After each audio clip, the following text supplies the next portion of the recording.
I always get excited anytime I get to talk about one of my favorite albums. In March of 1987, U2 released arguably the most influential album in the history of rock and roll. Joshua Tree at the time was a phenomenon that was born out of the 1985 Live Aid performance where Bono showed the world that he could be one of these political lightning rods, somebody who could start a movement and be a voice of a generation that spoke to the pain of transition, the horror that minorities experience, and resonated when the band decided to put out its magnum opus. The journey that someone with an immigrant background would normally undertake. The album itself is produced by four Irish boys who the original minority group. They understand what it's like to be on the outside looking in. And this is a conversation and a piece that they're putting out there in which they're trying to make sense of America and their interpretation of what the United States is and what America is, and primarily what freedom is. Through that, we get introspective journey that tracks a lot of personal pain, personal growth, numbness, and dissociation, but a recalibration and a re-understanding of what truly is important in life. If we look at that album strictly for the art it produces, we can definitely value the components in the very technical ways in which The Edge was able to revolutionize sound, the unique ways in which Bono is able to express his pain that cuts through a lot of human defenses and is really visceral and palpable in real time. Larry Mullen Jr. and Adam Clayton deliver a very tight sonic rhythm that gets you moving and dancing. Even when the song itself may not be appropriate, the rhythm still takes you away sometimes. But this isn't a conversation to talk about U2's technical musical work because I'm not a musician. I just dabble. What I am going to focus on is how Joshua Tree is the blueprint for performance psychology, how it's in the way in which it's delivered. Joshua Tree becomes a very seminal moment for a lot of people, speaks to a lot of personal growth. And for me, it is the origin story to where I am now, because I did find healing in these tracks that spoke to the pain and amazement that is freedom and everything in between and the ways in which we have to navigate that. As we wrap up our first week of June and look to set off our spring in style, let's celebrate one of the greatest albums to be produced of our generation and look at it from a psychological perspective. This is Precision Cycle, brought to you by Elevate.epo. I'm Enrique. Let's open it up. My personal story begins with a very unregulated person who had gone the route that a lot of people are supposed to go to school. You graduate, you get a job, you work in corporate America, you have a family, you own a car, and you do all the things that you're supposed to do as an adult. Except that didn't feel natural to me. I was very uncalibrated in the 2010s because corporate America had really changed me and taken a lot out of me, and having to cope with that meant having to do a lot of things that or analgesic. So that looks like substance use, that looks like avoidance into other devices, and you get lost in them. So much so that your food ends up being the best friend. You end up where I was, about 305 pounds, extremely overweight, close to morbid obesity, someone who definitely in their 40s was not tracking towards health and wellness and longevity. And so I knew I needed a change. I knew that change needed to come internally because I had tried the other ways. I had tried the diets. I had tried the personal trainers. I had tried to willpower my way through it. And I realized that while some people are about that life and they can very easily manufacture the emotion that they need to have that commitment in the gym, for me, it was something that was innate. It was something that I had lost. And what I found was that beginning the process of being recalibrated meant finding material that spoke to me. And so the first mornings in June back in 2019, I would go to Jack Kemp Stadium over at Occidental College, go to their track and throw on, after my warm up, Joshua Tree. Put that album on and started my daily routine. Immediately, I was lifted to another place through the guitar work of The Edge, through the lyrics of Bono, through the rhythm precision of Adam Clayton and Larry Mullen. I use this album as my 60-minute ritual every day on the Precor elliptical trainer while living in Las Vegas as the motivation for that lift day in the sun. And what I found was that the more and more that I would engage with this album, the more and more that it would allow me to push through the physical limits that I felt that were only there in my head, and really allowed me to focus, lock in, and welcome the physical exercise and the somatic expression of myself, because the music had lifted me into a place where it was now acceptable to do. And that's just my own journey. That's my own recalibration story. But what it speaks to is, if I was able to find a voice that resonated within me, because what I took from that experience and that album specifically was what I alluded to in the beginning. We're Irish boys. They are the original minority group.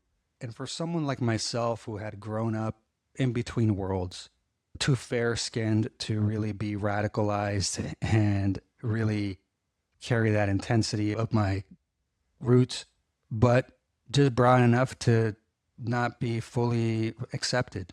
I was walking the same line myself, oftentimes, unsure of what my lane and purpose and where my parameters were. I became a highly fragmented person, somebody who was not operating under the sort of recalibrated dynamics that Precision Cycle teaches and helps people achieve. I was emotionally dysregulated in a way where it leaked all over the place. It was difficult to be successful in other realms of my life because I had emotions from one dimension creeping into another, causing me all kinds of internal confusion. This confusion is heard in the Joshua Tree. It's almost a sonic map to breaking down and rebuilding in real time as we walk through those songs on that album. They speak to a recalibration that does occur as Bono moves us through this musical journey. Track by track, cycle by cycle, we see the recalibration in motion. What exactly does that look like? We start the album with Where the Streets Have No Name, the song that talks about the cycle of shattering, the ego death, escaping the constructs of humanity. Nowadays, it seems like every street has a name and everyone's making us respect the name. But what this song really alludes to is true freedom. The idea that we could go somewhere where we can define and paint this palette any way we want. True freedom. That is what Bono is describing and what The Edge is able to sonically create with all of his delays and picking action. But if we take a look at that song specifically, we see how it's almost the perfect lead-off song for any workout. The song itself is played 126 beats per minute. It is played in a 6-speed. Most songs are standard 4-time, or 1, 2, 3, 4, 1, 2, 3, 4. Where the Streets Have No Name speeds that up and is now a 6-time, 1, 2, 3, 4, 5, 6, 1, 2, 3, 4, 5, 6. And you hear this very early on, especially on the live version, when Larry Mullen counts the band in. That creates this effect where the song gets going. It really feels like a train leaving the station.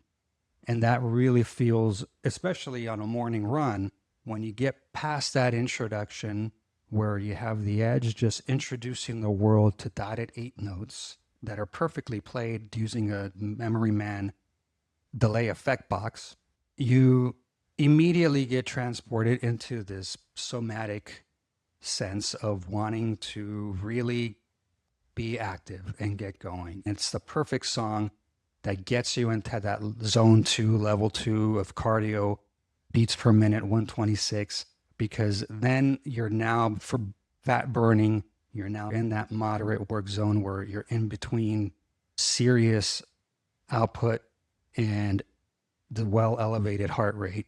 And it speaks to just the visceral, somatic, evocative nature of the music and how it pulls you into action, gets you going, and immediately transitions you from this space of, I don't feel, my legs hurt, I'm tired, I don't want to run this track, to, you know what, we're here.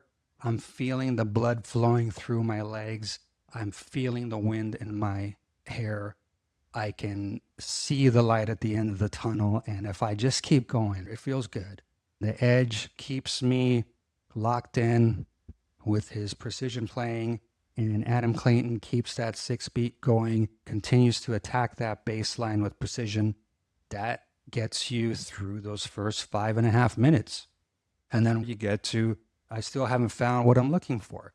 The cycle is the drift, that endless seeking, trauma echoes. I still haven't found what I'm looking for. I am on the road to find some kind of absolution, some kind of self-discovery. I know that there is more to me out there than I've yet to uncover. This song speaks to that spiritual hunger that never really resolves because the wound itself was never named. That is therapy and pain in a nutshell, us being unable to name this pain that exists because we don't have the words for it. I still haven't found what I'm looking for speaks to that. I go out and I do one thing and feel it and experience it, but I recognize that it's not the thing I need. So I do another thing, whether that's alcohol, drugs, dating, gambling, all these things.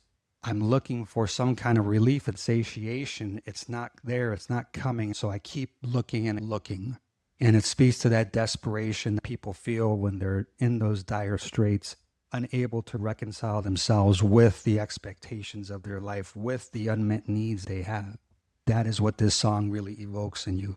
On a workout, it may be a bummer, but let's think again how the song itself is presented in a very uplifting, reverent way, as if we're in a church and we're screaming out to the pastor and to God. I know that I'm not perfect, and I know that I've caused a lot of pain and sorrow, but I am worthy of being saved because this pain exists. And again, it's delivered in that naive immigrant mentality, that first generation way of understanding freedom, realizing that we have choices outside of traditional colonized family dynamics and society. We're here to experience them. Sometimes we get ahead of ourselves and lost in ourselves. That brings us to With or Without You, which for me is arguably the greatest rock song ever written because of what The Edge was able to do sonically and just the sort of the gaudiness of the song itself. But if we're looking at the words Bono is saying, he's talking about the cycle of counterforce here. The addiction of ambivalence, staying in between, with or without you, not knowing if I have to grow up, change, or stay where I'm at. Co-regulation mistaken for love is what the song is really hitting at. The performance of the intimacy itself, performance inside the intimacy contract is what With or Without You is really at its core. And when we speak to that, we speak to how oftentimes we are in relationships where we are truly not ourselves. We are in relationships where we know that we're inauthentic expressions of ourselves, and we need to come to that decision of whether or not we are going to be apprehensive about that or we're going to make a change. I have always interpreted that song as being the crux and the catalyst for that change. It is a very beautiful song. It is also a song that has extreme imagery of pain felt by someone in a relationship with a borderline personality, because there is a lot of push-pull there, and you feel that, and it's visceral in the work. Bullet to Blue Sky is the post-traumatic stress disorder, PTSD track of Joshua Tree. It speaks to the injustice and how it rips through the body, gets us to Running to Stand Still, which recently has been tied to the fentanyl outbreak and epidemics in the United States. It speaks to the numbness, the learned helplessness of depression. This song itself speaks to the cycle of addiction, depression, and silence. the stillness and quiet acceptance of whatever outcome we're expecting. Then comes Red Hill Mining Town. That is the sort of full-on emotional collapse illustrated in music form. Speaks to the masculine shame, legacy, despair that exists within people, of our inability to really balance our unfulfilled life with what is it that we're going to leave that next generation. Red Hill Mining Town really touches on that. In God's Country, that talks to the dissociation that occurs. It's the splitting and the salvation seeking that we undertake. It speaks to the manic phase of grief, the way we chase light often to escape despair, not with clarity or a real plan, but instinctually and reflexively. Trip through a wire, that's where we get back to ourselves and our body. We finally feel something. We get moved by someone or something that has finally broken through the defenses and cracked through all the ego positions that we're in. But that song is the reawakening as you're on this physical journey on this album. This song really helps you get back to finishing strong. You're at a point where you're doubting yourself whether you want to continue. You're about 45 minutes into your workout. This is when you realize, I only got 15 minutes to go. I can bear down. I can get through this. There's the breakthrough, right? That's the realignment. That is death being whatever it is that is haunting us. We need to go through this process where we unalive it. And that is something that even Carl Jung wrote about in the Red Book, his final work that he released after he had passed away, which is very controversial because people will say that it wasn't a true reflection of what Jung wrote. It wasn't in line with a lot of his work. That's one take. Another one is, hey, this is the words of a man who knew he was dying and wanted that to be his final way of seeing the world. Let's look at that and use it as a valuable tool to add to Jung's works and really get his perspective on life. If we do that, then we understand that Jung's final perspective was that we give our devils as much power as they deserve. We need to kill our heroes. We need to kill our ego. We need to kill the thing within us that has kept us trapped. That's what One Tree Hill really speaks to. It's mourning the moral compass that we shifted away from and now aligning ourselves to. And that is when the nervous system realigns, when we're willing to let go of old traditional habits, which we thought were baked into who we are personality-wise. They were there because we either learned them through our families, church, school, or whatever. These habits have been bad for us. One Tree Hill speaks to how it's okay to mourn the loss of all that, but let's celebrate this reawakening. Gets us to exit. That's the death drive. That is something that Jacques Lacan talks about. That's what Freud was talking about way back when. Some people just have death drive. In the context of Jungian analysis and understanding archetypes and who we are from a personality perspective, we see the death drive here as the shadow work, the shadow exposure to ourselves, and how we are able to look into the parts of us that we don't show the world, that we know is there, the parts that we have shame about, that we're embarrassed about, oftentimes are scared of those particular portions of ourselves. Examining the limits of our narcissism, as Kohut would write, and understanding how we self-harm by stepping over those lines into ego dystonic behavior, ego alien behavior that we have been expressly shown is bad for us. And when we stop doing, we kill that other version of ourselves, the one that kept to look for outside devices to really self-soothe and regulate, and are able to now exit that pain, enter into a new reality. Mothers of the Disappeared, it's completion. It is the generational grief of carrying all of this pain, having worked through it, understanding that there's unresolved loss we have to carry and process in our own bloodlines. And that unresolved loss is physical. We lost human beings, we lost friends, family, etc. We also lost ourselves. But we're also losing cultural norms, things that anchored us in what we thought was us, and are no longer looking to those things that tied us to a previous version of ourselves that was not effective and was not well calibrated. The legacy then is the recalibration, being able to say, I was 310 pounds, and after going through a daily weekly, monthly, yearly, consistent regimen, I am now able to be this new version of myself, which stands and sits in front of you today as Enrique, as someone who is delivering Elevate.epo, as the person who has developed Precision Cycle. That is the recalibration in real time. That is how I made it. Why? This is gospel. This is a gospel that Bono, The Edge, Adam Clayton, and Larry Mullen delivered to the world because it's decoding an empire. It's their take on America, like the same type of take that some first-gen kid growing up in Los Angeles, California, super confused and not really knowing how to navigate in the world, sees freedom and sees this giant monolith as America, but not so much from a fear perspective, from a perspective where we're so in awe, that immigrant gaze of freedom. This is the American myth, right? We weren't singing for America. We were singing at it. That's what U2 was doing. It wasn't saying, this is America. It was telling America, this is what I think you are.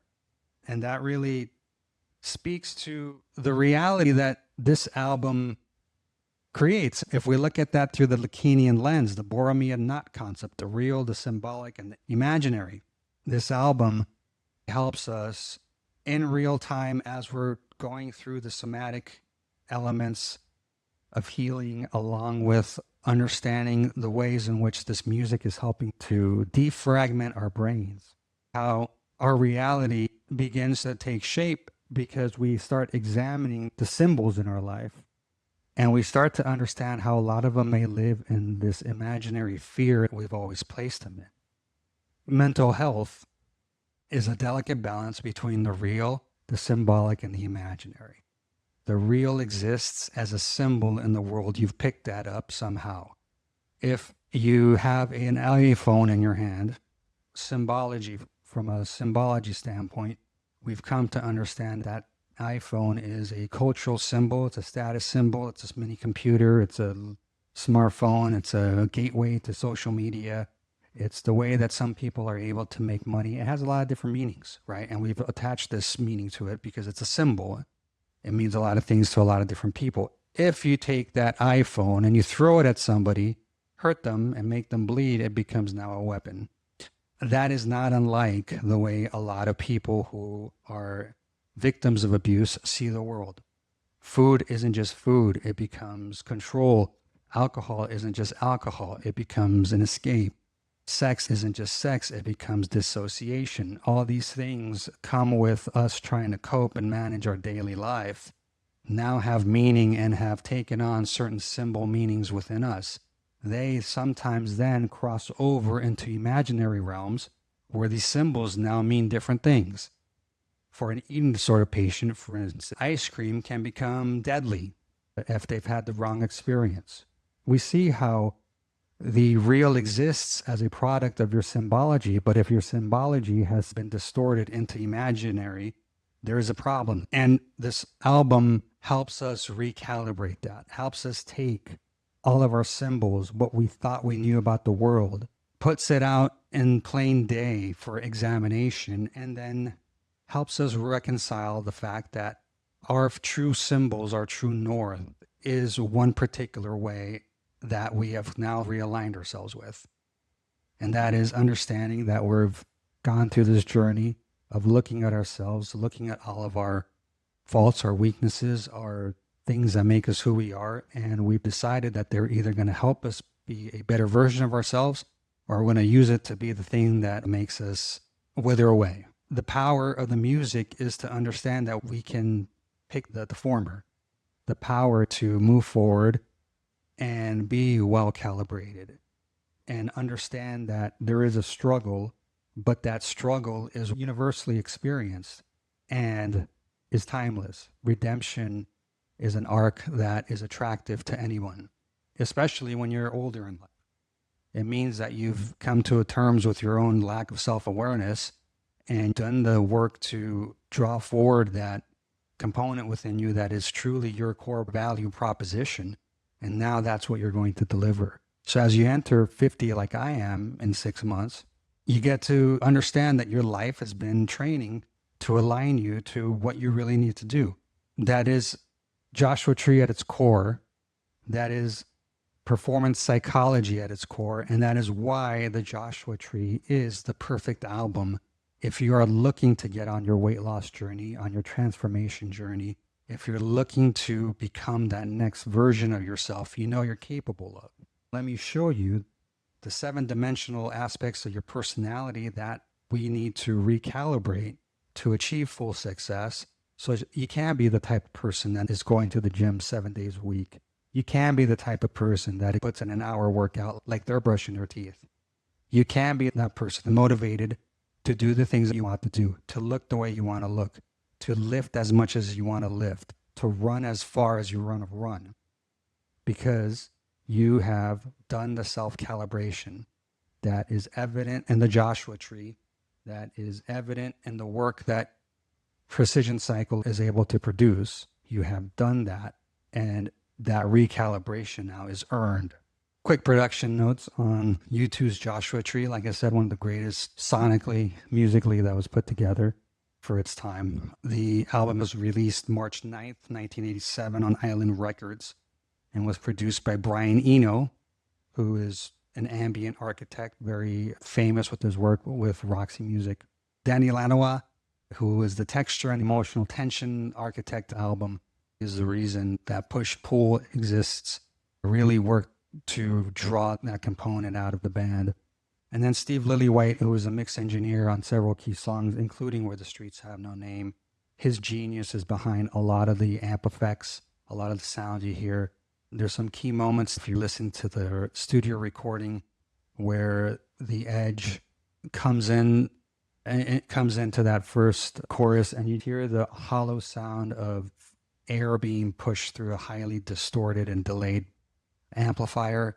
That type of studio effect creates that texture and that space and really grabs you as you're going through your day listening to this music.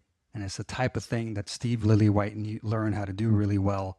Just create that little emotional foothold where emotionally you gain a little bit of purchase and you're able to just affect the entire nervous system. It was recorded at STS Studios in Dublin, Danesmoat House, which is actually a converted Georgian mansion. The songs were mixed and finished here at A&M Studios in Los Angeles. Like I mentioned earlier, Joshua Tree was a product of the aftermath of Live Aid. Bono had really showed with his raw vocal vocabulary and his work there, and that he could really be this political voice, which he became, and you could really start to see that embodied in the music. Really speaks to American mythology, and the band has described it as a sonic pilgrimage throughout America. Their interpretation of what it feels like to be American as Irish immigrants in this country. And that really spoke to me because I'm a first-generation kid trying to figure it out myself and defining my interpretation of what being American is. I think this album does a great job of it because it does illustrate their take on R&B and soul music. I think it works. Of course, there's spiritual undertones here. As Catholics, they are presenting this vision of freedom in America through that lens. You hear that through the lyrics as they often wrestle with sin and surrender, salvation, contradiction. All of this rooted in the tension of faith, of Bono's faith. And you feel that very viscerally. Again, somebody who's a first generation, grew up in a Catholic household. This is all very primal and real, and Bono was really touching that part of my soul, at least, that was trying to navigate the complexities of traditions and norms with all the newfound freedoms of America. And then, of course, there's the iconic visual aesthetic of Joshua Tree. You had that Mojave Desert motif, black and white, golds on the releases. Anton Corbijn, somebody who defined that and really helped shape that vision for what it would become. We saw the 20th anniversary release of Joshua Tree back in 2007. A remastered album has some additional and outtakes. No major tour announced with that. But then the 30th anniversary in 2017, that one was a fully remastered album with the re-release. And a bonus disc with live performances extensive materials and demos. It also included a major world tour, which I actually had a chance to go to at the Rose Bowl. Got to see that whole show done live. Very good production, one of the best venues to enjoy this album. I think that was a really great experience. I haven't been able to catch any of the other following tours, but that one really resonated with me. It's one that I still stay with. Of course, they went on their supporting tour for this album back in 87. They produced a Rattle and Hum documentary back in 1988. All of that came out of this newfound direction of the band. Interesting note, 2017 30th anniversary, a lot of good supporting acts on that tour. They had, I believe, at Pasadena, we saw the Lumineers, so that was a good exposure for them. Other venues have featured High Flying Birds, Noel Gallagher's act from Oasis. They've always put on a lot of good performers or acts, and they've always really been big fans of other acts and music. In fact, Bono was the reason I started to listen to the Killers, because he found them way back and given them that space, really speaking to their genius. Hopefully, an episode here gets you to think about the Joshua Tree a little differently if you do enjoy that album. If you don't, hopefully you'll reconsider. And if you've never heard it, hopefully you'll open up Spotify or whatever music software you use to enjoy the stylings of U2, The Edge, Adam Clayton, and Larry Mullen, who combined together U2 and create some of the greatest music that the genre has ever seen. There's a reason that they sell out football stadiums regularly and can have multi-day residencies at the Sphere to open it up. They are that consistent in their performance. They are that good at what they do, and they are that profoundly in tune to performance psychology and human psychology and what it is to be recalibrated and the physical, mental, emotional journey that someone has to go through in order to come out the other side a different person.